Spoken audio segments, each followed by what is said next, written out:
Warga Jalan Pangeran Ratu Kelurahan 15 Ulu, Kecamatan Seberang Ulu 1 Palembang, bahu-membahu memadamkan api yang membakar mobil milik seorang warga. Mereka berusaha memadamkan api dengan alat seadanya, namun gagal karena banyak bahan yang mudah terbakar.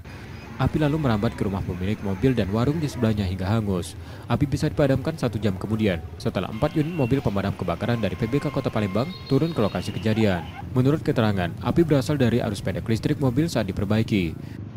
Yang terbakar 1 mobil, 1 rumah, ada warung tetangga itu terkena imbas sedikit.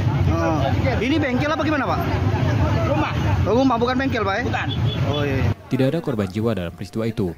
Sementara memastikan penyebab kebakaran, polisi menurunkan tim Lab 4. Penyebab kebakaran ini adalah percikan api sewaktu dia memperbaiki mobilnya.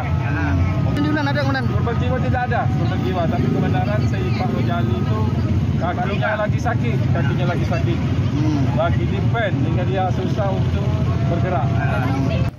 Cepatnya api membakar, membuat rumah, warung, dan mobil yang sedang diperbaiki hangus. Yudi Kiswanto, Kompas TV, Palembang, Sumatera Selatan.